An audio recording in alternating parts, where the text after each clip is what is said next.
Si tu es là, c'est que tu souhaites connaître la suite de mon entretien avec Fabrice Sbarro, coach puis statisticien qui collabore notamment avec Frédéric Fontan, coach de Félix Auger-Aliassime, et Gilles Servara, actuel coach de Daniil Medvedev, numéro 2 mondial. Si tu n'as pas vu la première partie de notre échange, je te mets le lien ici. Si tu veux avoir une première approche avec les statistiques pour mieux comprendre ton ADN de joueur de tennis ainsi que celui des joueurs que tu suis, je te mets en description 4 clés mises en place par Fabrice pour justement répondre à ces questions.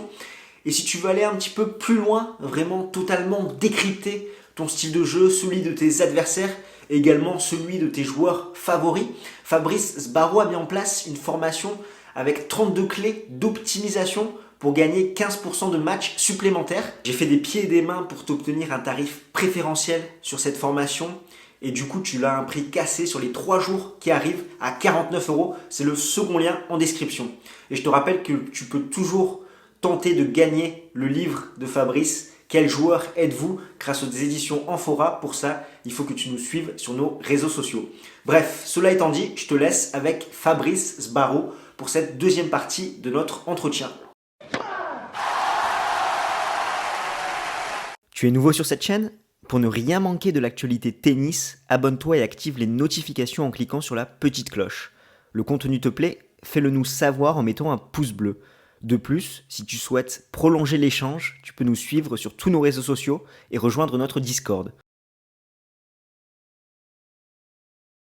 Donc ça, je pense que c'est une stat de valeur. Justement, c'est une belle transition, Tennis Profiler. Comment ça s'est passé, la création de ce site, l'alimenter aussi au quotidien?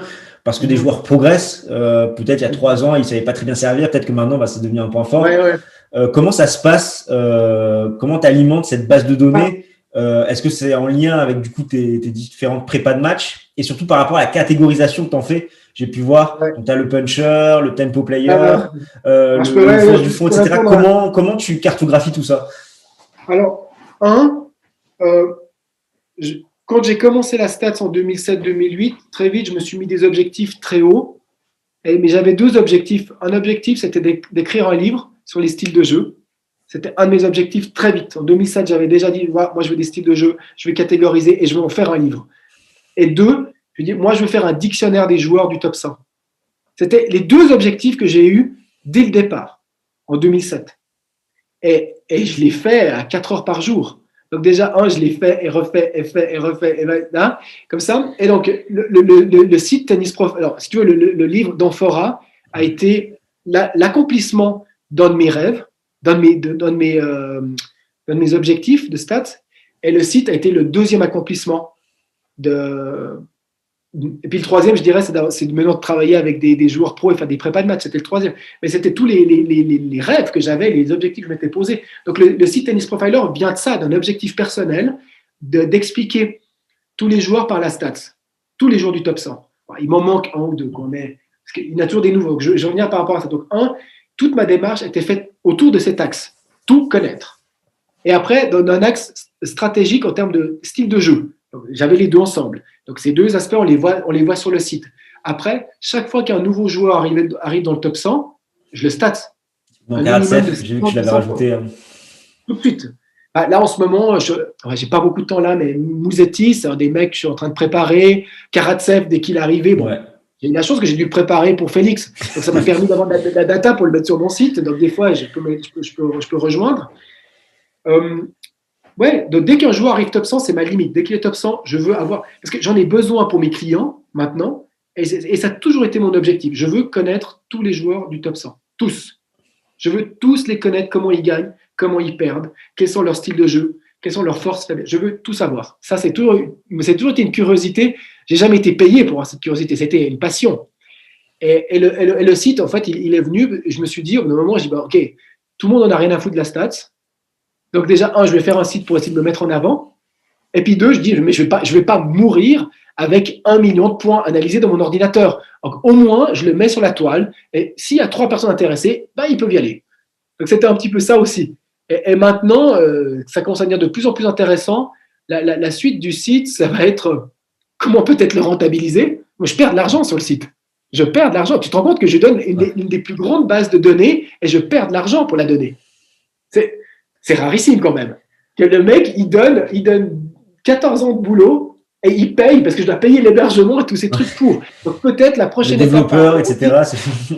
Ouais, peut-être la prochaine étape serait de trouver comment trouver un moyen de peut-être vendre des formations, plus de trucs dessus, ou peut-être vendre un accès pour que ça soit aussi rentable. Parce que voilà, je considère que si maintenant j'ai de plus en plus de personnes qui viennent sur le site, bon, je te dirais que quand personne va sur le site, tu ne peux pas commencer à monnayer. J'ai commencé sur le site, j'ai Google Analytics, donc je sais le nombre de personnes qui sont sur mon site. J'ai commencé, j'avais 0 personne. Et après, j'ai commencé à faire une petite pub sur Twitter, tous ces machins, mais j'avais 3, 4, 5 personnes par jour. Et c'était tout un défi de monter. Et maintenant, je suis à peu près à 100. Et je te promets que le 100 par jour, mais j'en avais rêvé avant. C'était mon objectif final. Ton contenu est ultra quali pour les joueurs, que ce soit de l'ATP, de la WTA, même les légendes que tu as réalisé. C'est un truc de fou. Et du coup, par rapport à ta cartographie, si tu peux expliquer un peu aux auditeurs, parce que du coup, j'ai pu voir, donc c'est tempo player, puncher, etc. Comment tu as cartographié tout ça, en fait? C'est que toi, j'imagine que c'est lié à ton livre, peut-être. Oui, aussi. Exactement. C'était bien la première version du livre, parce qu'il y a eu 2 versions du livre. Donc, au début, j'ai appelé ça des profils types.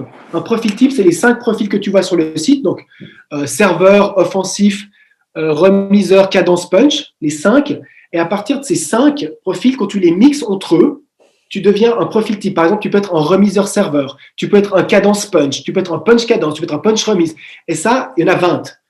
Et en fait, ça c'était la première version de mon livre était sur ces 20. C'était pas 7, le livre a 7 styles de jeu. Moi, j'avais 20. Et avec Renaud Dubois, le manager, comment on appelle ça, le CEO d'Amphora, il m'a dit 20 c'est trop, il en faut 7. Et du coup, j'ai changé ces 20 en 7. Mais les 5 de base sont restés. Moi, j'ai toujours travaillé avec les 5 de base. Et sur le site, je prends les 5 catégories de base et j'explique dans cette catégorie où il en est. Et comment elles ont été trouvées? Elles ont été trouvées qu'en 2008, 2007, je me suis passionné par rapport à la catégorisation des styles de jeu et j'ai dû trouver une manière de le faire. Et je me suis dit, waouh, on peut être un truc dominant. Déjà, moi je ne voyais pas les cadences avec les punchs, tu vois. Parce qu'avant, on avait une cartographie, une catégorisation qui disait joueur agressif de fond de cours. Ouais, mais pour moi, un cadence et un punch, c'est 2 joueurs agressifs de fond de cours, mais qui ne jouent pas de la même manière. Un qui joue avec un revers prise de balle tôt, l'arc ouvert, et l'autre qui joue quasiment en coup droit. Ce n'étaient pas les mêmes joueurs pour moi. Donc déjà, je voulais en avoir 2. Et après, le serveur volleyeur, il existait de moins en moins. Je voulais le mixer avec l'offensif. Donc j'avais trouvé une manière de faire avec ces 5 profils qui allait très bien. Et le livre a été fait. Le livre et le site ont été faits par rapport à ça. Donc ça se rejoint complètement. C'est ça, parce que l'offensif, c'est plutôt axé service volé, alors que le puncher, c'est plutôt agressif de fond de cours. L'offensif, c'est je monte à la volée, d'une manière X, Y, Z. Et si par exemple, tu as un puncher offensif, c'est-à-dire qu'en tu gagnes tes points en faisant plus de points en coup droit, mais tu suis souvent ce coup droit à la volée, et en moyenne, tu gagnes 25% de la totalité de tes points à la volée. Et ça, c'était la définition du puncher offensif, par exemple. Et si tu étais un offensif punch, en inverse, c'est-à-dire que l'offensif était en 1, tu gagnais 35% de tes points à la volée. C'est-à-dire que c'était dominant. Ton côté volé, c'est-à-dire qu'en gros, même tu utilisais ton coup droit pour monter à la volée. Alors que l'autre utilisait sa volée pour compléter son coup droit. C'est pas la même démarche. Et quand tu commences à comprendre tous les binômes, quand ils sont posés au contraire, tu commences à comprendre l'identité de tous les joueurs. Et c'est là que ça devient ultra intéressant. Par exemple, un serveur remiseur ou un remiseur serveur, c'est pas les mêmes. Parce que le serveur remiseur, il gagne vraiment que grâce à son service. Alors que l'autre, que l'autre, il gagne grâce à son service et aussi au fond de cours parce qu'il est plus solide que l'autre. Donc, tout avait un sens chez moi. Et c'est ce qui me permet, tu vois, quand on reprend la prépa de match, c'est ce qui me permet de ressentir aussi le joueur qui est en face. Je dis, lui, c'est un cadence punch. Le cadence punch, il casse avec ça. En plus, j'ai des données supplémentaires, donc ça m'aide beaucoup. Donc, voilà. Et du coup, c'est 1000 points. 1000 points vus pour faire une fiche sur un joueur, c'est ça à peu près? Maintenant, je suis descendu un peu. Maintenant, chez les filles, je suis descendu dans les 500-600 parce que il y avait beaucoup. Et chez les garçons, les plus petits profils en 700-800 points. Okay. Ça, c'est le plus petit, 500 chez les filles et 700-800 chez les garçons. Et des fois, les légendes, je n'ai pas trouvé tous les points dans les 500. Et du coup, tu te donnes pour faire un update sur chacun des joueurs, comment ça se passe? Est-ce que c'est que dans les gros événements marquants, quand ils stabilisent un moment au classement, qu'il y a une vraie progression? Comment ça se passe? Prenons un exemple de Hurkacz qui vient de gagner Miami. Là, je vais aller vite regarder un ou deux matchs ou un ou deux, trois sets de Miami, voir est-ce qu'il fait quelque chose de différent qu'avant. Et après, j'ai un système, si tu veux, j'ai un système de bilan. Dans le bilan d'un joueur, dans son bilan, il y a ses victoires et ses défaites. Et à l'intérieur de là, je peux mettre plus d'importance sur ses victoires que ses défaites. Donc, imaginons que Hurkacz monte top 10. Top 10, ça veut dire que je sais qu'un 8-9 mondial, ils vont gagner en moyenne 52% de leurs points. Donc, je vais modifier mon bilan de base avec peut-être des matchs plus anciens pour qu'il ait gagné 52% des points sur le bilan. Mais au final, c'est exact, c'est quasi ça. Un mec qui est top 50 ou qui est top 20, il ne change pas son style de jeu. Hein. C'est le même, sauf qu'il fait à peine mieux tout. Oui, c'est ça. Voilà. Donc, il y a juste certains points qui vont vraiment varier parce qu'il va vraiment progresser au service. Il peut être en pleine bourre, il n'a jamais aussi bien servi sur ces deux tournois, puis il les gagne. Tu vois, typiquement, Djokovic, c'est typiquement l'exemple où au service, peut-être qu'avant c'était un 3 ou 4 étoiles et que maintenant, tu vois, il est plus monté à 5 étoiles par rapport à. Il n'est pas 5. 5, c'est du Kevin Anderson, il ne sera jamais, il sera toujours dans 3-4. Mais entre être du 3-4, 1% peut faire une grande différence. Donc, et sur un tournoi, tu peux être une fois à 4 étoiles, tu as raison. Donc, je les remets à jour de cette manière. Après, je te dirais que ce n'est pas 100% précis. Ouais. Et on est quand même dans. J'analyse pas tous les matchs, c'est des échantillons de 700 points, 1000 points, c'est pris sur leur carrière entière. Mais connaissant les joueurs maintenant, ça fait 14 ans que je les suis, tu n'évolues pas à ce point dans ton style de jeu. Je te promets que ce que tu étais, je dis n'importe quoi, ce que tu étais au début de ta carrière, ton style de jeu que tu étais en début de carrière, il reste tu l'es en fin de carrière. Honnêtement, tu ne vas pas changer. Si ton point fort, c'était ton coup droit suivi à la volée à 18 ans, il y a des fortes chances que ton coup droit suivi à la volée reste ton point fort à 35 ans. Grande chance. Après, tu dis, waouh, j'ai vachement amélioré mon service pendant ma carrière. Alors, ça veut dire que tu faisais 20% d'essais de service gagnant au début et tu en fais 25 à la fin. Mais 5%, c'est gros, c'est beaucoup, mais pas pour changer de style de jeu. C'est pas beaucoup. Mais par exemple, tu vois, tu prends l'exemple de Nadal. Bon, son style de jeu reste le même. Tu vois, maintenant, l'importance du service plus 1 qu'il a avec l'apport de Moya, etc., où il prend plus de risques derrière son deuxième coup de raquette. Le service plus 1, moi j'ai regardé des matchs de 2008, il était déjà à fond en service plus 1. Pas service, mais plus 1. Ouais, c'est juste sur le plus 1. Mais tu vois, où des fois, maintenant il a plus tendance à prendre des risques, par exemple à faire son coup droit décroisé, ou avant il s'obstinait dans sa diagonale pour user un petit peu son adversaire. Tu prends ça ou le revers, par exemple, qu'il a vraiment bossé. Revers, j'ai toujours pensé qu'il l'avait. Après, j'ai toujours considéré que Nadal ne jouait pas la même stratégie sur terre battue que sur dur. Sa stratégie sur terre battue, c'est clairement d'user l'autre. Sur dur, c'est d'être agressif. Et sur herbe aussi. Donc, par contre, j'ai rematé récemment pas mal de vieux matchs de Nadal, donc quand il avait 18, 19 ans. Je dirais qu'il était plus défensif au début. Plus ce que j'appelle un remiseur punch. Et maintenant, il est puncher, remiseur, punch. Il a les deux pour moi. Il peut jouer l'un que l'autre. Donc oui, il a progressé. Mais tu vois, on va dire, l'évolution de Nadal, c'est qu'il est passé d'un remiseur punch à un puncher remiseur qui de temps en temps joue encore remiseur punch. Donc on n'est pas d'un remiseur punch de 18 ans à un serveur offensif style Karlovic à 35 ans. On est complètement à 80-90% dans la même filière de jeu qu'il avait à 18 ans. Et même, en plus, tu te rends compte qu'on les a rencontrés, commencé à les voir à 15-16 ans, mais le mec à 12 ans, il avait déjà joué comme ça. L'identité de jeu, même, je vais encore plus loin par rapport à ça. Là, j'entraîne ma fille, puis j'entraîne son groupe de copains. Et je vois déjà tous les styles de jeu qu'ils vont avoir. Déjà, à 6 ans, 7 ans, 8 ans, ils sont déjà en train de se dessiner un style de jeu. Par exemple, j'ai une petite fille, elle est contreuse. Elle a tout d'une contreuse. Et elle sera contreuse. Elle peut faire tout ce qu'elle veut. Elle sera en dominant contreuse, je suis quasi sûr. J'ai ma fille, elle sera ce que j'appelle une punch cadence punch. Pas envie de bouger. Elle n'aura jamais envie de bouger de sa vie, je pense pas. Elle est puissante et techniquement forte des deux côtés. Après, j'en ai un autre, il est déjà porté à la volée. Et ça veut dire que déjà, à 7-8 ans, tu as ton ADN, tu vois, moi j'aime bien parler de l'ADN, il est déjà là, tu as un ADN. Le caractère que tu as maintenant et le caractère que j'ai maintenant, je l'avais enfant. Après, il s'est développé d'une certaine manière. Mais moi, comme je t'ai dit, quand j'étais contre le mur, et je faisais déjà mes propres petites statistiques, et je voulais que tous les joueurs du top 100, je joue avec eux contre le mur, c'est ce que j'ai fait dans mon tennis profiler. C'est que ça a été développé, un rêve d'enfant ou une idée d'enfant a été développée en adulte, mais je suis la même personne.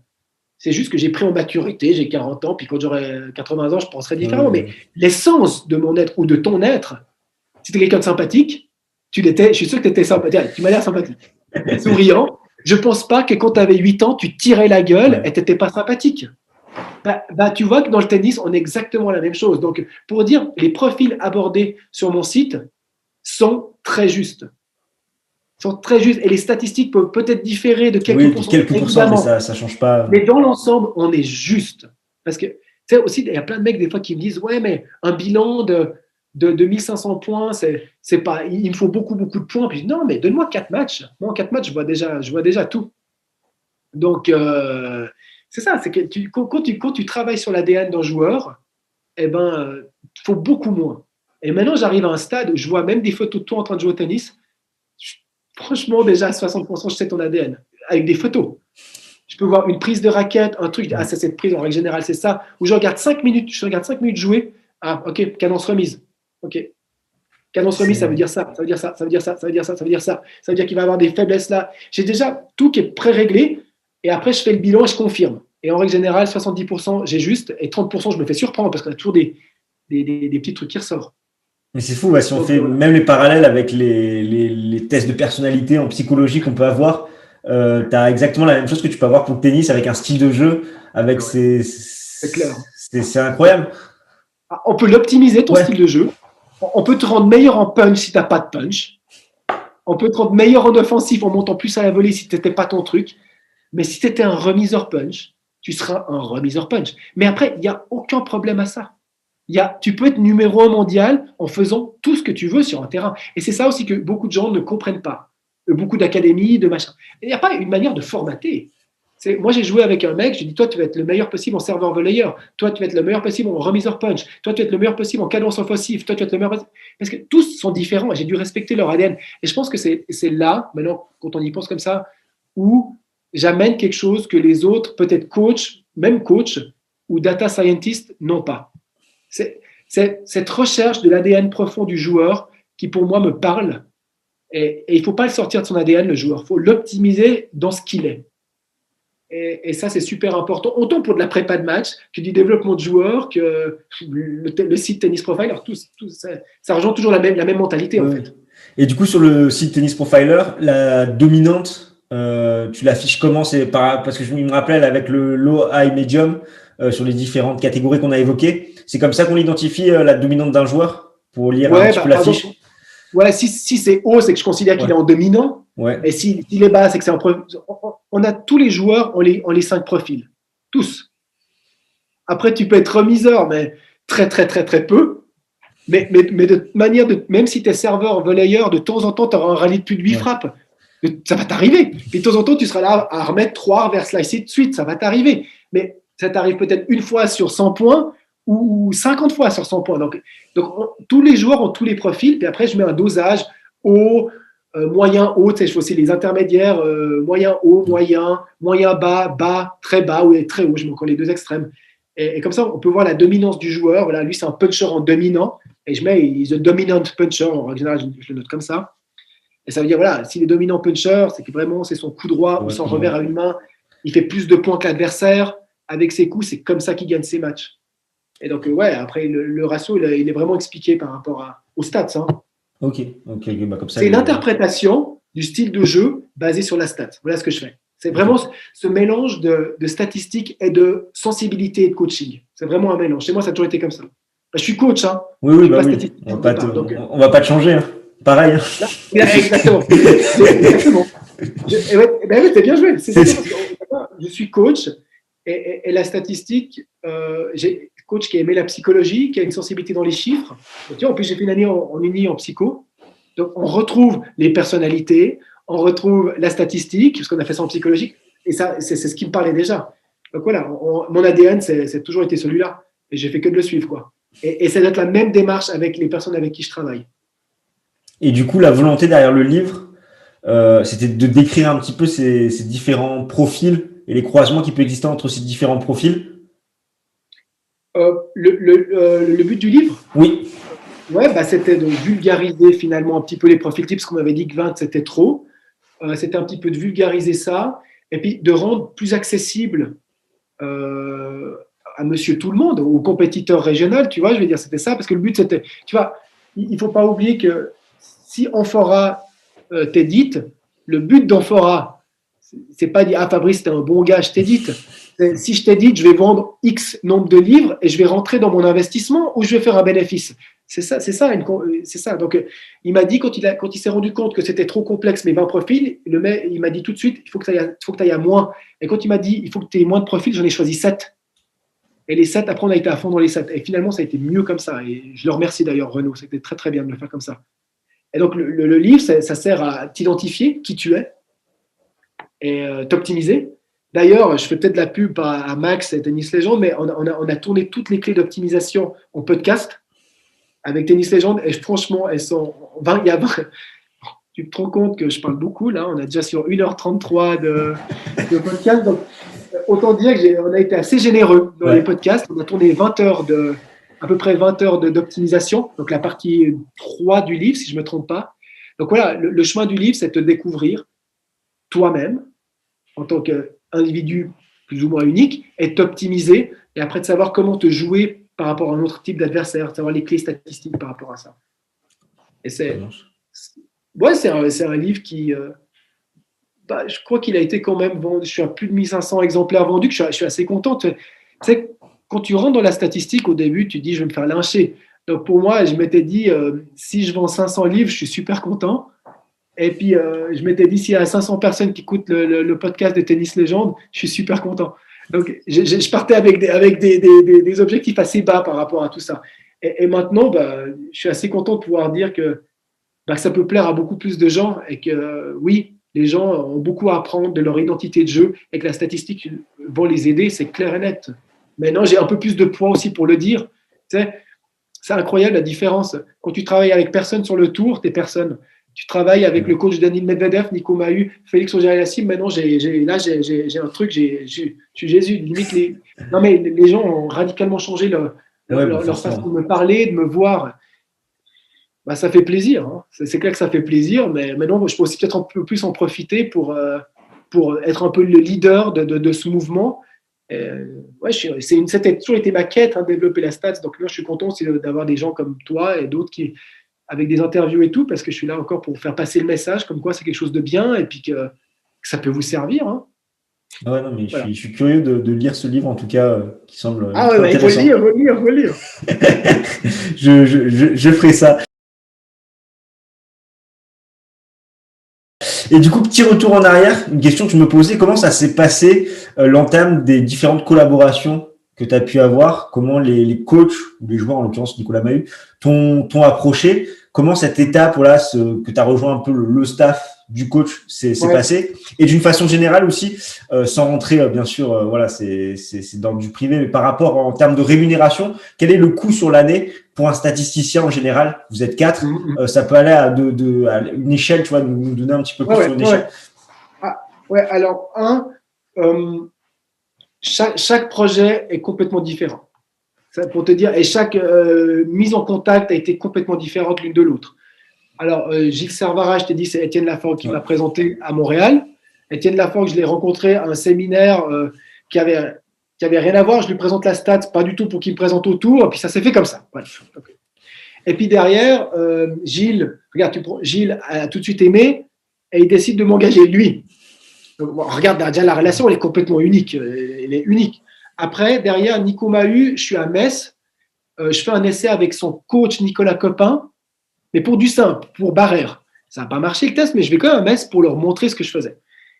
Et quand je monte le match de Barrère, il y a Nico qui est derrière moi, puis il me dit, ouais, la stat, ça m'intéresse. J'ai besoin de ça. Il vient lui-même vers moi. Et après, j'ai dit, mais je travaille avec ce mec dans le double, Arnaud Agnel. Tac, ouais, allez, on contacte les deux. Puis maintenant, Arnaud Agnel, c'est son coach, avec un de ses coachs avec qui il voyage. Donc, ça se fait comme ça. Le mec, et puis toi, la différence, Nico, il m'a dit comme ça. Il m'a dit, moi, il n'y a aucun souci, je paye. Alors que Daniil ne paye pas. Nico me dit, moi, il n'y a aucun souci, je paye. Par contre, si le coach ne la prend pas, je ne la prendrai pas. C'est le coach qui va décider si je paye pour de la stats. C'était le langage de Nico. Donc, tu vois, et on prend le cas de figure de Gilles Servara. où c'est le coach qui paye, mais le joueur refuse. Et le joueur se fait des millions. Hein. Donc, ouais. Donc, voilà 2 cas de figure. Après, Félix Auger-Aliassime, j'étais en contact avec une personne qui est venue, mon agent, qui est un coach de renom au Canada, Robbie Ménard. Et ce gars croit, toute sa vie, il a cru aux stats. On s'est rencontrés sur un ITF Junior au Costa Rica, bref. Et puis, on est resté en contact depuis cet ITF Junior. Et puis, après, de fil en aiguille, il dit, je deviens ton agent. Mais un agent, son joueur. Et puis lui, je dis, ouais, c'est cool pour moi parce qu'un jour, il y a beaucoup de Canadiens qui sont en train de sortir. Et puis, depuis 2019, on fait des tests avec des Canadiens. Et les tests n'ont pas donné grand-chose en 2019, mais en 2020, grâce au coronavirus, la Fédé canadienne, c'était eux qui payaient la partie analytique à leurs joueurs.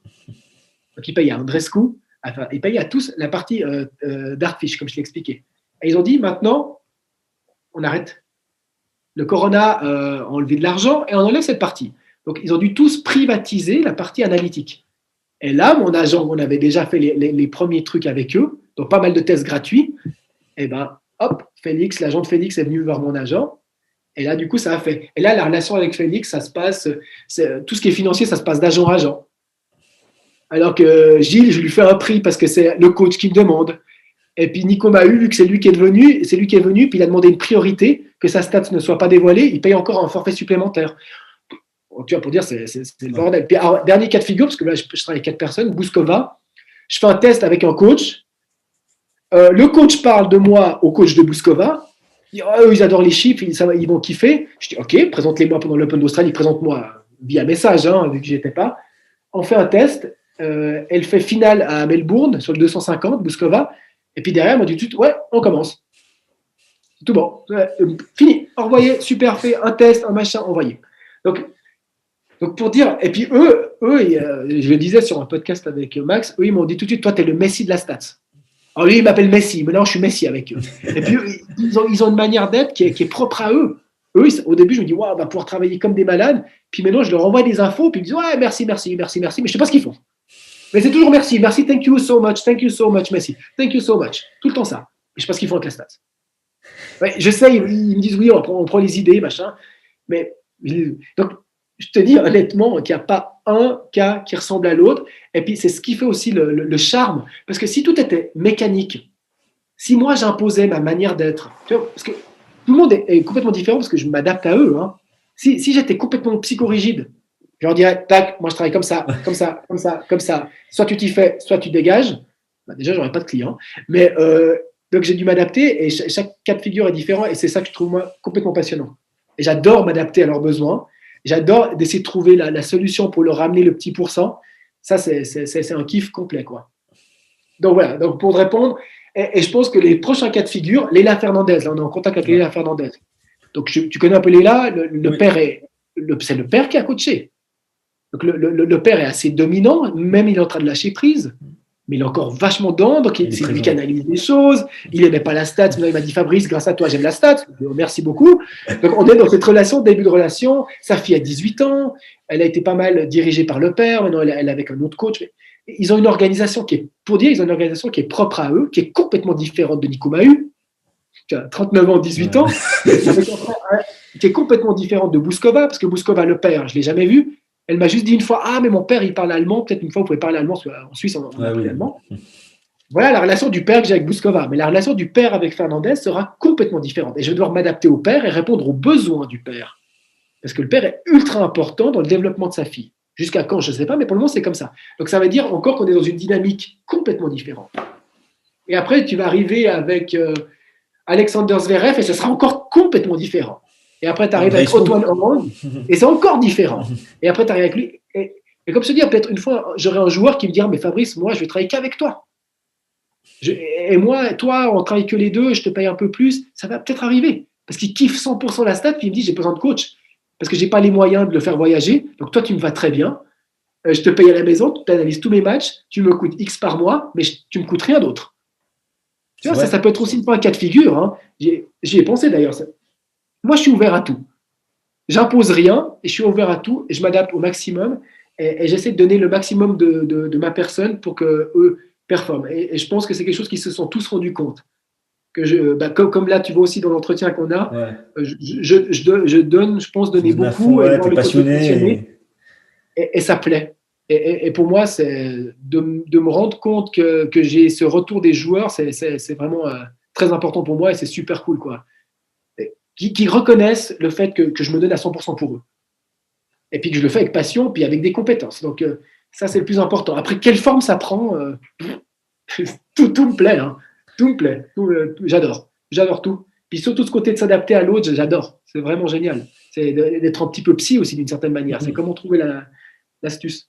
Voilà. Et après, niveau, tu m'as parlé rémunération. Ouais, ouais, d'un point de vue, ouais, c'était une Euh, échelle. je vais te Donne dire, une ouais, idée. l'échelle, c'est entre 500 et 2000 euros par mois. C'est des mensualités. Ok, Ça, mon plus petit client paiera 500 euros en ce moment et mon plus gros me paye juste pas 2000 ok. par mois. Par mois. Donc ça, c'est les prix. On n'est pas dans du Golden Set Analytics avec 100 000 par Ouais. mois, 100 000 par année. Je pense que Craig O'Shaughnessy est plus cher, plus d'expérience, il doit être plus cher. Je sais que Mike James, Shane, ils doivent être plus ou moins dans ces prix, peut-être plus ou moins, mais c'est un petit peu le prix. Donc sur une année, imagine, ça te coûte maximum 20, il y a 11 mois, 22 000 max. Pour des mecs qui font des millions, c'est pas énorme. Ouais. Mais c'est une charge supplémentaire. Mais du coup, ça te fait. Mais c'est 500 à 2000 par mandat? Ouais, par joueur. Par joueur, oui, c'est ça, par mandat que tu as avec chaque joueur. Donc, par exemple, Ouais, si tu as ouais. 4 joueurs à 2000, ça J'ai te pas fait. beaucoup de mandats à 2000 aussi. On va Tu dire, m'as compris, mais ça peut être 4 fois les 22 000 que tu m'as annoncé.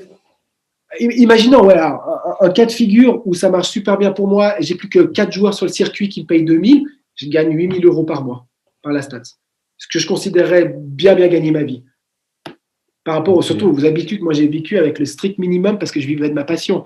Donc gagner 8000 euros pour de la stats par mois, j'y suis pas encore. J'y suis pas encore, mais je m'y rapproche. Ouais, parce maintenant, il y a tous les produits dérivés qui sont en train de sortir. D'ailleurs, on pourrait peut-être terminer avec ça. C'est qu'on fait tous les produits dérivés, on fait des produits pour les académies, pour les machins, et ça, c'est plus rentable pour moi, en fait. Et je pense aussi que c'est possible que la statistique monte en valeur. Mm. Les mecs gagnent beaucoup d'argent. S'ils considèrent que ça peut leur faire gagner un match de plus qui va leur ramener 300 000 francs de plus, 300 000 euros, évidemment que mon job, mon salaire va pas être de 20 000 par mois, par année, mais Je peut-être te le souhaite, 50 hein. 000. 20 000 par mois, je te le souhaite. Hein.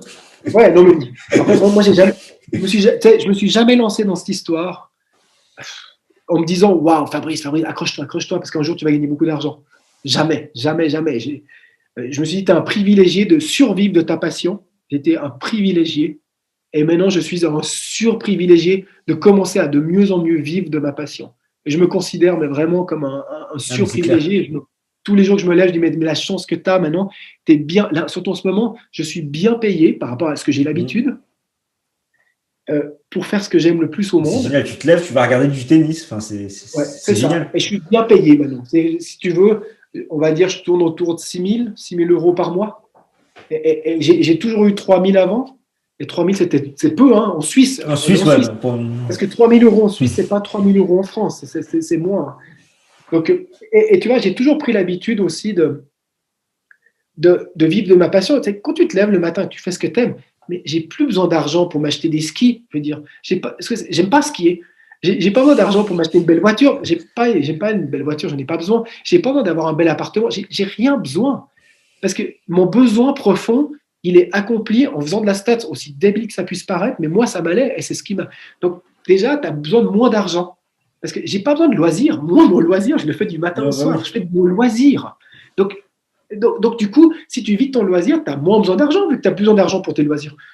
Après, j'ai été coach, j'ai fait le tour du monde payé en tant que coach. Par exemple, j'étais avec une joueuse sur l'ITF Junior, j'ai fait le tour du monde, Afrique, Koweït, Inde, tous les pays du monde, payé. Ça veut dire, on me payait pour voyager. J'adore voyager, on me payait ça. Donc, je lui dis, mais tu es un privilégié. Vivre avec le minimum vital, c'est génial. Ma famille manque de rien, mais on sait on pouvait pas se faire des restos toutes les semaines. On était limité par rapport à d'autres choses. Et maintenant que je gagne plus, je peux enfin me permettre de dire à ma copine et à ma fille, ben, venez, on va faire les magasins. Tu prends ça, si tu en as envie, tu prends ça. Mais ça, c'est nouveau. C'est tout nouveau. Et si ça continue comme ça, et je crée une entreprise finalement de stats, ça peut doubler, tripler, il peut y avoir, ça peut monter très haut. C'est pas l'objectif que j'avais, je te dis honnêtement, j'ai jamais voulu, c'est pas ce que je voulais. Mais si c'est là, je veux pas passer à côté. Je veux dire, Non, si je peux gagner 20 000 euros par mois et puis faire toujours la même chose, tu veux que je te dise, ah non, non, non, parce que moi je m'étais dit que c'était 3 500. Ah ouais, non, parce que là, je vais pas mettre. Non, je vais gagner plus et puis je considérerais le mériter, tu vois. Parce que je vois pas beaucoup de personnes qui ont fait 12 ans d'investissement comme moi, d'investissement, comme je dis, ça n'était pas à 100% parce que j'aimais ce que je faisais, mais ça a été quand même 12 ans de vie avec le minimum vital en Suisse. Donc je considère que si un jour mes prix flambent, je le mérite à 100%. Je peux me regarder droit dans un miroir, je peux regarder droit dans les yeux de toi, de lui, de tout le monde, et dire mec, je mérite complètement ce qui m'arrive. Je ne le dois à moi, parce que j'ai travaillé plus que la majorité des coachs au monde, je pense. Hein. J'ai travaillé. C'est du travail tout ça. Tu sais, quand tu fais 4 heures de stats par jour pendant 12 ans, c'est du travail, faites-le. Regardez ce que c'est déjà de faire 2 semaines à 4 heures d'analyse par jour. Et je l'ai fait pendant 12 ans. J'ai travaillé quand personne ne croyait en moi. J'ai continué. Alors maintenant que je commence à sortir ma tête de l'eau, je suis très très fier. Et je dis, voilà, si les prix flambent, ils flambent. Et j'en ai rien à secouer, parce que je le mérite. Je ne peux pas me dire, t'es quand même un petit peu opportuniste avec du bol. Non. Et je te jure que dans les 12 premières années, j'ai pas eu de bol. Hein. Tous les mecs qui m'ont dit non, je les compte plus. Ouais. Donc, voilà. Donc, non, mais c'est... Vivement juste que le tour s'ouvre de nouveau, que je puisse être sur le tour. Et puis là, c'est le rêve le plus ultime. Et puis si je gagne plus d'argent, j'aurai ce privilège de pouvoir faire venir ma famille sur des tournois en me disant je peux partager ça avec eux. On peut aller à Madrid, on peut aller à Paris, puis je peux les prendre parce que j'ai les moyens de leur payer ça. Donc ça, ce sera encore la cerise sur le gâteau, quoi. Et du coup, petite parenthèse par rapport à ça, quand tu vas sur le tour, c'est aux frais du coach ou de ton client ou c'est à tes frais? Okay. C'est complètement mes frais. Parce que, et je veux absolument pas que ce soit aux frais. Regarde, si par exemple un joueur me paye, je lui appartiens.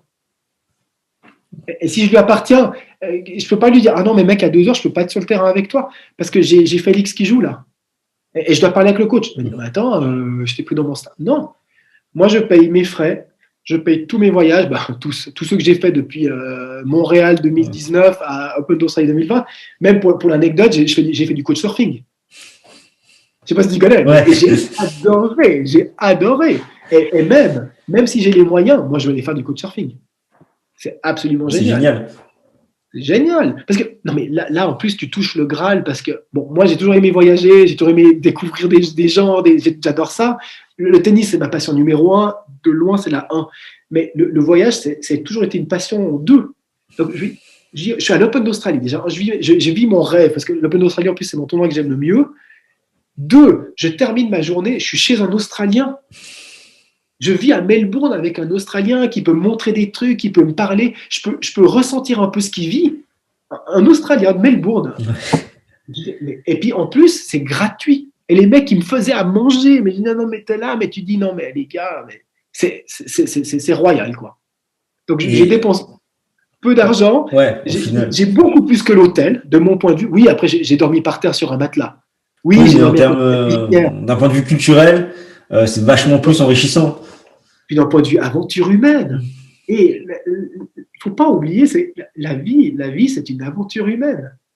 Bon, moi, tout ce que j'ai fait dans la stade, c'est aussi pour ce côté, c'est une aventure que j'aime partager avec toi, avec les autres. C'est une aventure.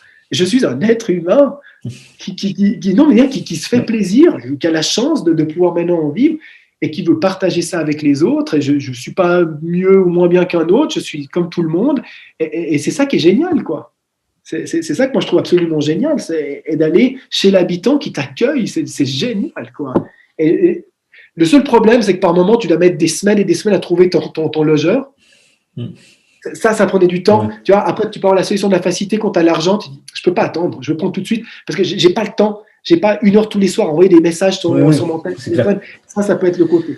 Mais après, l'idée, c'est de trouver mon idée maintenant, puis c'est un appel ouvert, là, à Planète Tennis, c'est de trouver des gens chez qui rester sur chaque tournoi. Par exemple, je sais que quand je vais à Paris, je vais chez lui. Je sais que quand je vais à Londres, je vais chez lui. Et comme ça, eux, ils peuvent aussi, je pense eux sont contents, parce qu'ils étaient tous contents de m'avoir. S'ils disent, wow, on a un mec qui est sur le tour, différent, il peut nous filer des billets, puisque moi je file des billets, tu vois, j'ai des accès, et même si je suis plus haut placé, je pourrais filer des accrédits. Je veux dire, j'ai une accrédit pour toi, tu vois. Et en contrepartie, je vis l'aventure chez lui, à Paris, à Londres ou à Barcelone, je dis n'importe quoi. Et ça, je pense que c'est ce que je vais chercher dans les prochaines années. Parce que je resterai toujours indépendant, je ne veux pas appartenir aux joueurs. Aussi, l'autre chose que je ne t'ai pas dit, c'est que je ne veux pas décider quand je voyage et quand je ne voyage pas. C'est moi qui décide. Ce n'est pas l'autre qui va me dire « Ah, tu viens cette semaine. Ah, tu viens pas la semaine prochaine. » Non, non, je décide parce que j'ai une famille, parce que j'ai des obligations aussi en Suisse. Je suis engagé avec 2-3 clubs. Donc, je peux faire mon planning, mais tout ce luxe, tu te le payes. Mais si tu fais du couchsurfing, tu ne te le payes pas si cher. Ah oui, non, ça c'est clair. Mais c'est une très bonne idée. Hein. En tout cas, si un jour tu viens sur le tournoi de Marseille ou le Challenger d'Aix-en-Provence, la porte sera grande ouverte pour toi. Tu viens de me le dire. Voilà, je viens de trouver le premier.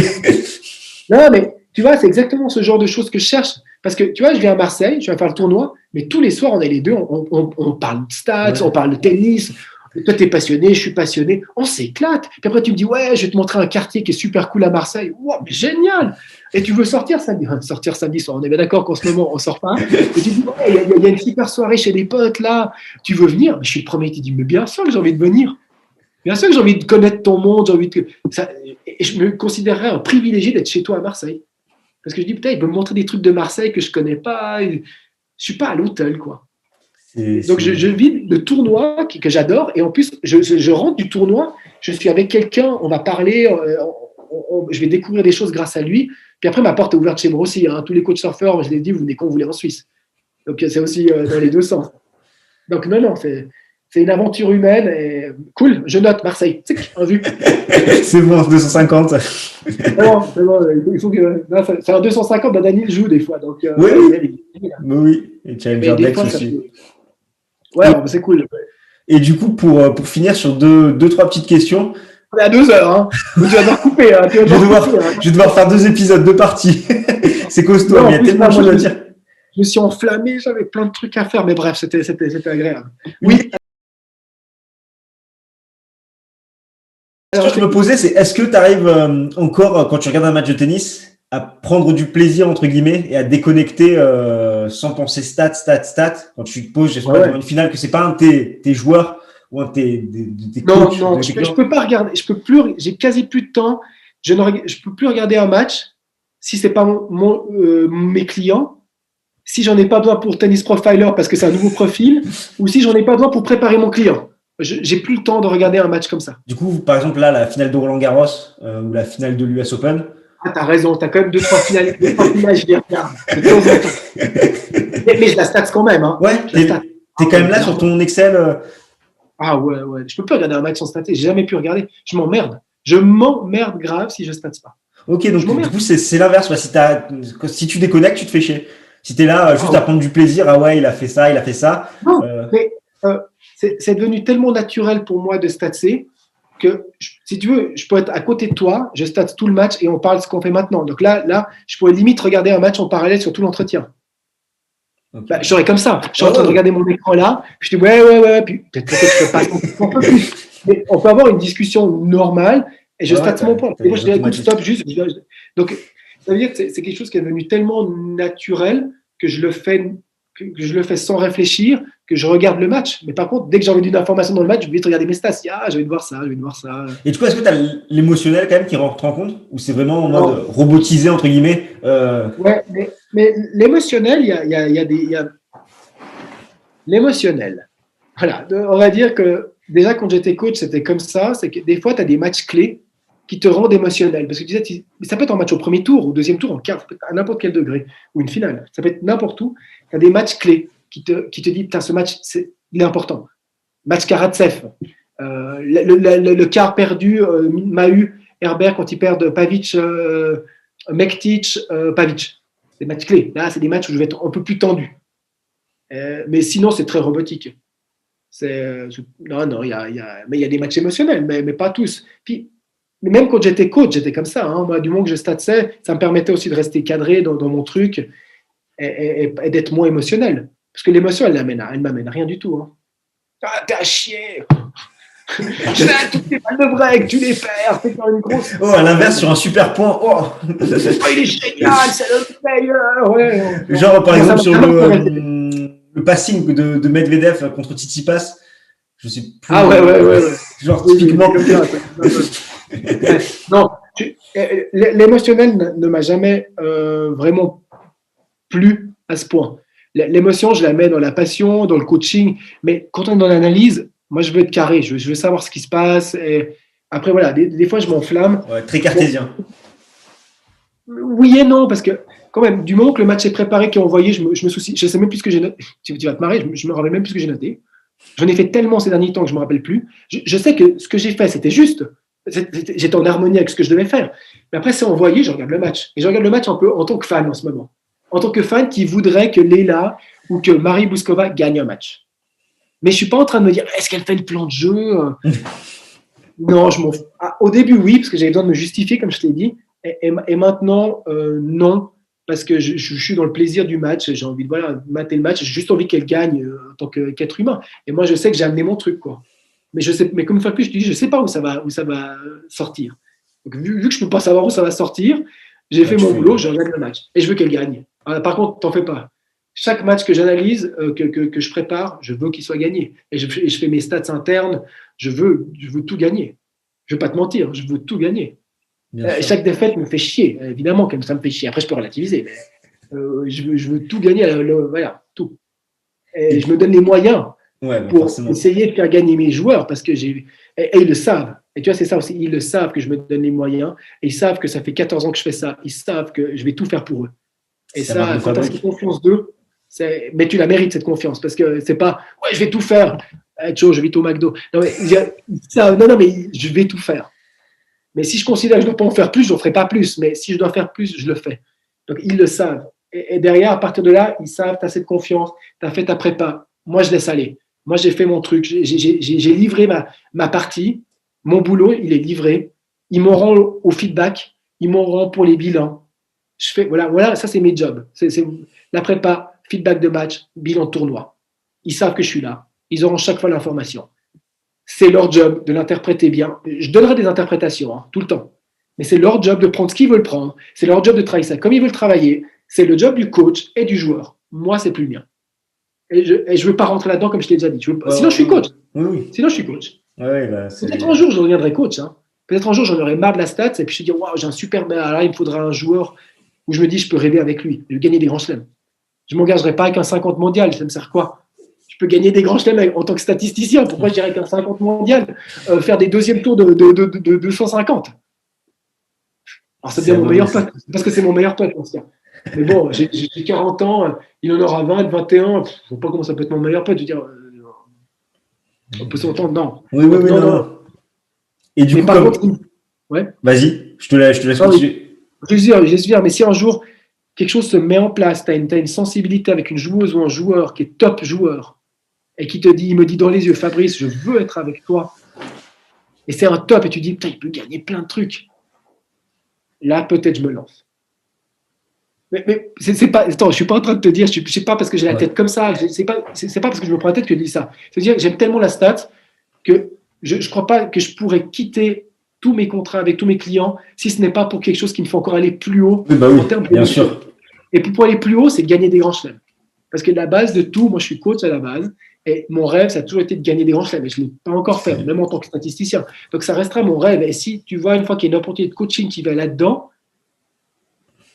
mais pas tout de suite, peut-être quand j'aurai 50 ans, dans 10 ans. Oui, quand on sera bien mature. Les autres ont besoin de prendre en maturité. Chaque relation avec chaque coach me nourrit. Tu sais que moi, quand je parle avec Gilles Savara, c'est du coaching pour moi aussi. De l'entendre, de savoir comment il réagit, comment il fait les choses. Moi, j'apprends en tant que coach. Fred Fontan, j'apprends de tous ces gars. Donc, je suis en train de me nourrir des meilleurs coachs au monde. Non, mais c'est génial. Et c'est-à-dire, et je me rends compte que si une fois je veux le faire de nouveau 100% coach, alors que j'étais déjà coach avant avec des résultats, je dis putain, avec toute l'expérience que j'ai de tous ces mecs, je peux être très bon. Donc, je ne me lancerai pas non plus dans un truc, je me lancerai vraiment dans du top ou de l'affinité à 100%. Mais en ce moment, la stat me nourrit complètement. Me nourrit, pas financièrement, mais me nourrit humainement, mais complètement. Et je me sens super bien sur un tournoi en me disant j'ai 4 clients. Putain, j'ai 4 chances de gagner le tournoi, mec. C'est ça que je pense. Mais non, mais c'est quoi dire? Mais la finalité, c'est gagner. J'ai 4 chances de gagner le tournoi. Je préfère en avoir 4 qu'une. C'est toujours mieux, hein. 4. J'ai 4 chances de triper, j'ai 4 chances de gagner un grand chelem, quoi, sur chaque tournoi. Bah, après, peut-être pas toutes les joueuses avec qui je travaille ont une chance de gagner, mais mathématiquement, j'ai 4 chances. Et ça, peut-être après 6, j'espère avoir jusqu'à 10 joueurs. 10, ce sera ma limite, je pense. Mais dire, voilà, je travaille avec 10 personnes, j'ai 10 chances. Et je veux gagner avec les 10. Hein. Ce n'est pas un qui est laissé pour moi. Toi, tu es le 10e. Non. 10, je veux qu'il gagne. Parce que c'est comme ça que je pense. Et j'ai toujours pensé comme ça. J'ai toujours pensé, je veux de l'efficacité, je veux gagner. Quand j'étais coach à un plus bas niveau, tout ce que je voulais, c'était gagner. C'était que mon joueur soit numéro 1 suisse. Et c'est ce que j'avais fait avec des moins de 12 ans. Donc, j'ai toujours cette mentalité. Par contre, tu vois ce qui est un peu paradoxal, c'est que je te dis ça comme ça. Tu peux dire, oh, c'est très prétentieux et tout. Mais d'une certaine manière, je ne dépasserai pas de ce que je dois faire avec mes équipes. Je suis là à leur service et ça me va très bien. Je peux avoir un énorme ego, dans le sens je pense que j'ai envie d'être un très bon coach et peut-être je peux le devenir, mais mon rôle d'être là dans l'ombre de l'ombre que personne ne me voit me va très bien. J'ai pas besoin d'être... Voilà, maintenant là on est sur des podcasts, sur des machins, je suis mis en avant. Mais j'ai pas ce besoin, quoi. C'est pas un besoin d'être je comprends totalement. Je suis le coach du moi, ce que j'ai besoin de triper. Mais triper, si je tripe tout seul chez moi en Suisse, avec mon ordi, ça me va très bien. Donc, il faut aussi comprendre ça. C'est que, voilà, si c'est du coaching, j'aurais vraiment envie de me dire, ouais, je vais triper à 10 000 avec ce mec ou avec cette fille. Et j'ai une chance de gagner le grand chelem. Là, ça vaut la peine de tout annuler le reste, pour elle ou pour lui. Mais si c'est pas ça, ça vaut pas la peine. Parce que voilà, il peut prendre un coach. Moi, je fais de la stats pour eux. À 5 ans, je fais de la stats pour eux. Je travaille avec lui, hein. Il peut m'appeler tous les jours, hein. C'est bon, je vais lui répondre. Donc, mais il ne m'aura pas à 100% avec lui dans son équipe, non, ça c'est sûr que non. Et il n'aura pas besoin de me payer mon hôtel, l'avion, tant mieux. Voilà. Du coup, ça m'amène à une autre question que je n'avais pas pensé. C'est tellement passionnant ce que tu dis que ça m'est venu par rapport à tes clients. Ça va, ils sont faciles entre guillemets. Il n'y a pas de demande un petit peu rocambolesque ou non, ça va, tu t'adaptes bien. Tu sais qu'il y a deux choses. Plus le niveau est haut, plus c'est des gens éduqués. C'est triste. Attention, je ne dis pas que le joueur au-delà de la 200e place n'est pas éduqué. Pas ça. Le joueur au-delà de la 200e place est dans un dilemme financier quotidien. Comment je paye ma saison? Est-ce que je vais pouvoir avoir assez d'argent? Ils sont dans une survie. Et avec eux, tu peux être mal reçu, tu peux être parce que j'ai pas l'argent pour toi, machin. Et tout. Mais quand tu travailles avec entre parenthèses, des millionnaires, ça simplifie les choses. Ça simplifie clairement les choses. C'est qu'ils ont les moyens et puis ils ont une éducation. Pour le moment, j'ai eu aucun problème. J'ai eu que des merci. Et puis deux, plus je travaille dans le haut niveau, plus je sens que je suis à ma place. Parce que toute la démarche que j'ai faite dans la stat, c'était pour toucher ce haut niveau. Pas pour toucher un 250. J'ai travaillé avec 250 en tant que coach. Hein. La fille avec qui j'ai travaillé, elle était 180 au mieux. Donc, je le connais ce niveau. C'est pas que j'ai jamais été, j'étais coach là-dedans. Mais mon travail, je me rends compte que plus le niveau est haut, mieux je me sens. Et ça, peut-être des fois, c'est des gens, quand ils vont être à un plus haut niveau, un joueur, et peut-être c'est le moment où il va se mettre tout petit. Et moi, plus j'arrive dans du haut niveau, plus je me sens bien. Donc, moi, je me sens mieux, ils sont plus éduqués, ils ont plus d'argent. J'ai des compétences à ce niveau parce que je les ai travaillées pendant 14 ans, donc tout va bien et pour le moment, j'ai 0,0 problème. Aucun problème de paiement, aucun problème d'exigence. J'ai que des merci et ils sont super contents d'avoir ce qu'ils ont. Ils me disent, des fois, ils sont exigeants, mais ils me disent, ouais, on voudrait encore ça en plus, que c'est possible. Puis je dis oui. Donc, mais j'ai pas des. Tu sais, voilà. Pour revenir, quand tu travailles avec un niveau plus bas, avec des gens qui investissent beaucoup d'argent de leur poche, des parents, là, ils sont exigeants. Et là, ils peuvent être très pénibles. Et j'ai travaillé avec des gens pénibles en Suisse, en tant que coach. Mais parce que t'es pas venu à ce match, t'es pas ci, t'es pas ça, et puis ci, et puis ça, et puis ça peut être lourd. Mais Au plus haut niveau, déjà, je ne suis pas le coach principal, donc je n'ai pas la pression d'être le coach principal. Et moi, j'arrive en appoint avec la plus-value qu'ils considèrent valable. Donc, j'ai vraiment le bon rôle. J'ai vraiment le bon rôle et je pense, par rapport à ça, j'ai pas de problème. Je pense qu'un jour, peut-être j'aurai des problèmes. Qui sait, peut-être le père Leila Fernandez va me poser des problèmes. Mais si quelqu'un me pose des problèmes, je suis libre à tous les jours de dire mais non, j'ai plus envie de travailler avec toi. J'ai aussi cette liberté. Hein. Si j'ai assez de clients, j'ai cette liberté. Si j'en ai pas assez, j'ai pas cette liberté. C'est aussi simple que ça. Bon, Leila Fernandez, je passerai pas à côté. Ouais. Je passerai pas à côté. Donc le père, pour le moment, on a un très bon contact. Mais s'il s'avère être contraignant par rapport à certains trucs, non, je trouverai des moyens pour que ça se passe bien. Et je suis sûr qu'on peut trouver des moyens pour que ça se passe bien. Après, s'il devient agressif chaque fois qu'il perd un match, tu vois, là, tu dis, ça devient lourd, quoi. Combien de temps je vais supporter ça? Et après, tu lui dis, écoute, si tu deviens à chaque fois agressif quand elle perd, moi, je vais arrêter parce que j'ai pas de la peine, quoi. Ouais, parce qu'à la base, moi, je fais pas ça, je fais ça pour m'éclater, je fais pas ça pour mettre une pression. Après, que t'es pas content, c'est une chose, que tu saches pas l'exprimer, c'en est une autre. Donc, mais après, je pense qu'entre gens éduqués, on trouvera facilement des solutions, tu vois. Souvent, les gens derrière, qui ont peu de moyens, peut-être peu d'éducation, ils peuvent être des fois plus agressifs, quoi. Ou tu as le côté émotionnel qui remonte, le père et sa fille, ça, c'est une relation. Moi, j'ai une fille aussi, c'est une relation qui est très forte. Donc, je peux les comprendre, mais à un moment, on trouvera un terrain d'entente où on ne le trouvera pas. Donc, je pense, je pars de l'idée que j'aurai peu de problèmes. J'en ai pas, et je pense que j'en aurai pas beaucoup par la suite. Ok, non, c'était juste donc, je ne suis pas coach. Voilà, ouais, je pense aussi que tu as ce recul nécessaire et cette liberté, comme tu le dis, ça te permet de. Et c'est ça aussi, mais je ne dépends pas d'eux. Le mec, il dit putain, il vient sur des tournois assez frais. Non, mais t'imagines, c'est que tu joues avec un mec, à la base, il n'est pas censé payer. Je lui dis, ouais, mais demain, si tu veux, je peux être sur le terrain avec toi si tu as envie. Si tu as envie. Si tu n'as pas envie, je ne viens pas. Je ne suis pas chiant. Je ne te demande pas qu'on aille manger ensemble. Je ne te demande rien. Mais si tu as envie de ça, je suis de toute façon d'accord. Donc, je suis un petit peu si c'était dans un couple, je serais le mec parfait. Mais j'ai aussi le rôle parfait. C'est qu'il est parfait, mon rôle, pour ça. Et je le rends parfait pour eux parce que je leur demande rien. Je paye mes frais, je suis là à leur disposition, je me mets en quatre pour eux quand ils ont besoin de moi. Donc je pense que, comme je t'ai dit, ils le ressentent et ça fait qu'aussi la relation est bonne grâce à ça. S'il m'avait payé, imagine que Nico m'avait payé un certain montant par mois, puis il se dit, putain, il a toujours du retard, il a toujours ça. Il aurait commencé à dire, Fabrice, après pas de match, je ne veux pas la recevoir 1 heure avant le match. Bon, mais Nico, en plus, c'est un mec ultra sympa. Donc peut-être même Nico, il aurait été encore super sympa pour me le dire de manière gentille. Mais si tu n'es pas à la hauteur et que le mec me rentre dedans, je peux complètement comprendre. Si je suis toujours en retard d'en rendre les prépas de match, je ne suis pas disponible quand ils ont besoin, on me dit, mais tu ne sers à rien, mec, tu n'es pas là, tu n'es pas dispo. Donc, je pourrais comprendre, mais là, je fais en sorte que ça se passe le moins possible. Et même quand on me demande un truc, j'espère que j'essaie de le faire le plus vite possible pour qu'il soit content. C'est mon rôle, quoi. Donc, voilà. De satisfaire le client, c'est normal. Et du coup, une dernière question avant le. Voilà, on a dépassé les 2 heures. Par rapport les 2 heures. Là, on a battu le record, là.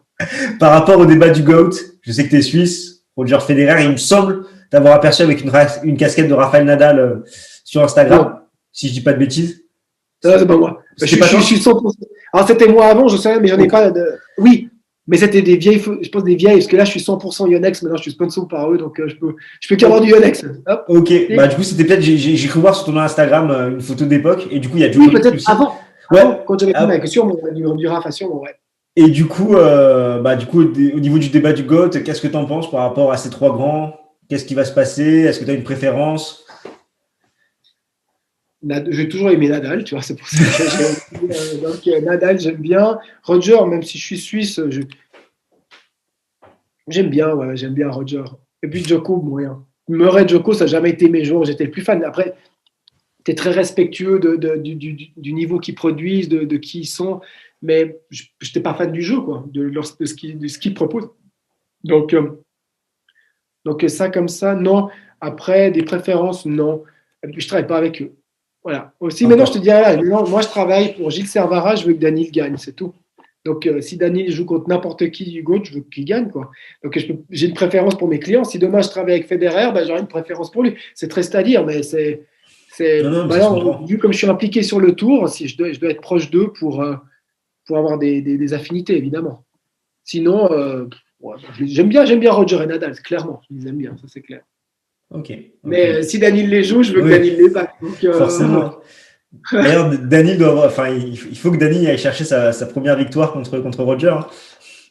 Ouais, bah, il l'a joué quoi qu'une fois ou bien. Ouais, il avait bien joué à Shanghai contre lui et après Ouais, les c'est ça. deux autres matchs, ça a été plus compliqué. Oh, bah, là, il a tout pour le battre maintenant. Hein. Puis, de toute manière, il a 40 ans, Roger. Voilà, non, mais tu as la réalité de l'âge. Hein. C'est Voilà. clair. S'ils ont une chance de se rejouer cette année une ou deux fois, je pense que Daniel va le battre au moins une des deux fois. Quoi. Donc il aura sa revanche. Mais bon, longue vie au roi, hein, longue vie, il a déjà 40 ans, il est toujours là, tu te rends C'est compte. ça, ouais. Okay. C'est un truc de fou. Hein. Mais, Franchement. moi, mon kiff, c'est vraiment la nouvelle génération quand même. Parce que c'est avec eux, avec qui j'ai envie de travailler sur du moyen long terme, et c'est avec eux que j'ai envie de participer dans des gains de grand chelem dans les 10 prochaines années. Je suis un jeune statisticien de 40 ans. Donc moi, ma clientèle, elle a 20 ans maintenant, je pense. C'est comme On tu peut dis, Félix. on peut le voir déjà avec tes clients actuels que Ouais, c'est. Félix 20, Bouskova 22, Gilles Servara, oui, mais Dani 25 ans, mais Gilles 38, je crois. Puis bon, Nico 39 ans. Nico, il est merveilleux, Nico. Moi, je l'adore. Je l'adore parce que avoir un stage, cette motivation, cette envie encore de gagner, je trouve ça absolument génial. Quoi. Se remettre en Donc, question, ce cheminement, c'est vrai que c'est tout à son honneur. La personnalité. J'aime ça. C'est vraiment un mec sympa. C'est vraiment un mec cool. Ça, travaillant. Et franchement, j'ai quelqu'un que j'admire, que j'apprécie beaucoup et que j'admire. À son âge, encore à ce niveau, avec cette envie, je trouve génial. Quoi. Je suis très, très content. Les 4 personnes avec qui je travaille, Gilles, l'équipe de Félix, Marie Bouskova et puis Nico, c'est 4 personnes que j'apprécie beaucoup. Quoi. Franchement, ouais. Tous, j'apprécie. Tous, je leur trouve des valeurs. Il n'y a pas un truc, je dis. Tu sais, quand tu arrives à ce niveau, c'est que déjà, tu as percé, tu as, des qualités, tu as des valeurs qui me touchent, parce que c'est ce que je voulais faire avec la stats, donc on se retrouve quand même dans pas mal de points de vue. Sans parler des fois même, juste oui. manière d'être. Tu vois, je travaille pas avec Benoît Paire. Je travaille pas avec, non, mais je travaille pas avec des je dis pas qu'il a pas de valeur, c'est un mec qui a l'air super, super sympa en plus en dehors du terrain.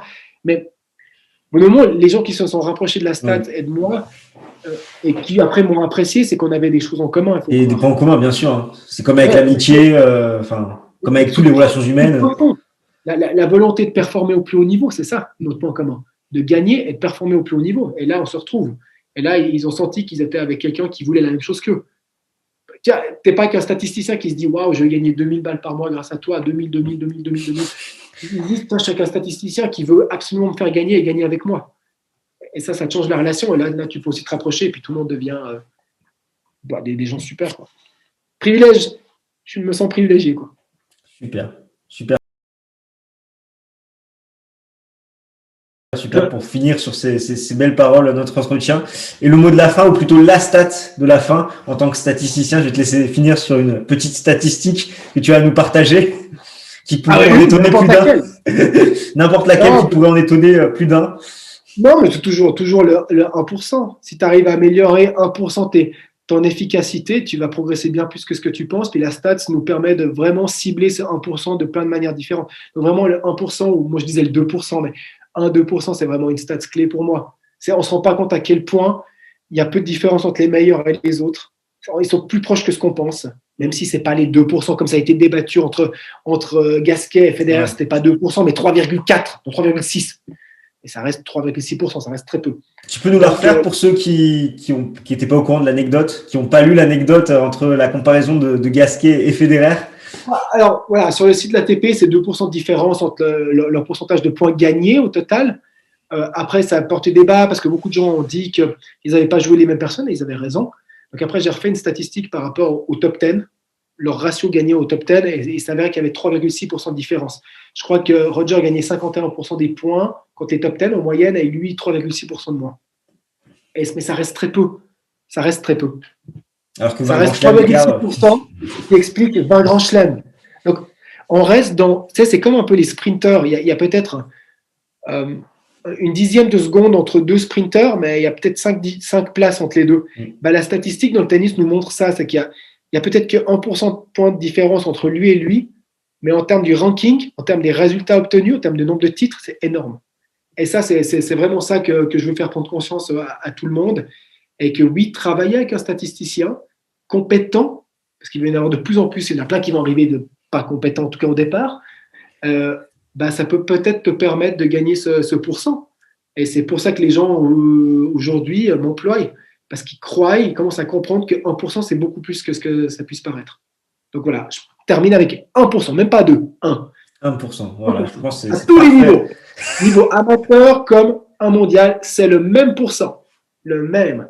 Si au niveau amateur, tu gagnes 1% de points de plus, tu vas gagner des mecs que tu n'aurais pas gagné.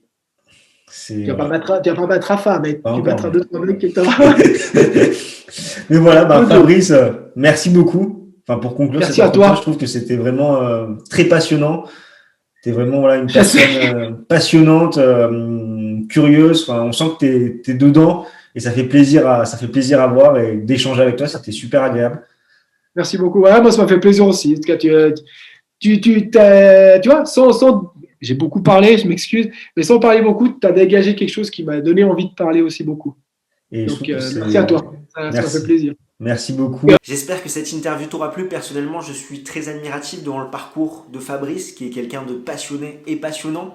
Si tu veux aller plus loin, je te le rappelle, le premier lien en description, c'est les 4 clés d'optimisation créées par Fabrice. C'est cadeau, c'est offert par la maison. Ça va te permettre de mieux comprendre ton ADN de joueur de tennis. Et derrière, si tu souhaites approfondir les notions que tu auras découvertes, tu peux accéder à la formation de Fabrice Barraud qui te donne 32 clés pour vraiment totalement décrypter ton style de jeu et celui de ton adversaire. J'ai réussi à t'obtenir un tarif préférentiel. C'est durant 3 jours, c'est à 49 € et je pense que c'est vraiment une formation très très complète. Les échos sont très positifs.